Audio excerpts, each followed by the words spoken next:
दुर्योधन की मृत्यु और भानुमति की कहानी।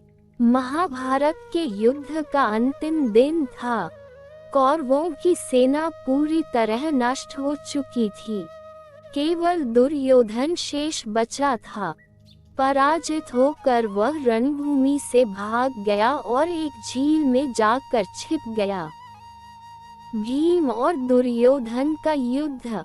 कृष्ण ने पांडवों को बताया कि दुर्योधन झील में छिपा है।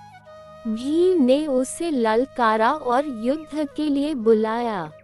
दुर्योधन गदा युद्ध में निपुण था। दोनों के बीच भयंकर युद्ध हुआ। लंबे समय तक दोनों गदा से प्रहार करते रहे, परंतु कोई हार मानने को तैयार नहीं था। कृष्ण ने भीम को संकेत किया, जंघा पर प्रहार करो। भीम ने उसी क्षण दुर्योधन की जंघा तोड़ दी।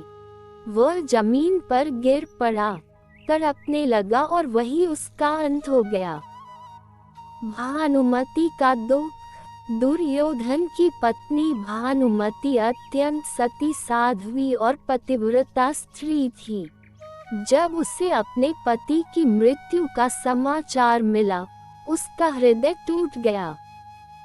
भानुमति ने दुर्योधन के शव को देखा और विलाप करने लगी। स्वामी, आपने धर्म अधर्म की राह चाहे जैसी चुनी हो, पर मेरे लिए आप ही मेरे सब कुछ थे। अब इस संसार में मेरा क्या शेष बचा है? भानुमति का निर्णय। भानुमति जानती थी कि उसका जीवन केवल अपने पति के साथ ही सार्थक है। उसने युद्धभूमि में ही अग्नि प्रज्वलित की और पति के शव को गोद में लेकर उसमें प्रवेश कर गई। इस प्रकार वह सती हो गई।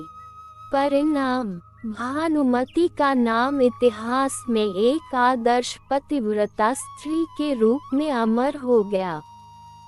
यद्यपि दुर्योधन को अधर्मी और अहंकारी कहा गया, लेकिन उसकी पत्नी भानुमति अपनी निष्ठा, प्रेम और त्याग के कारण सदा सम्मानित रही।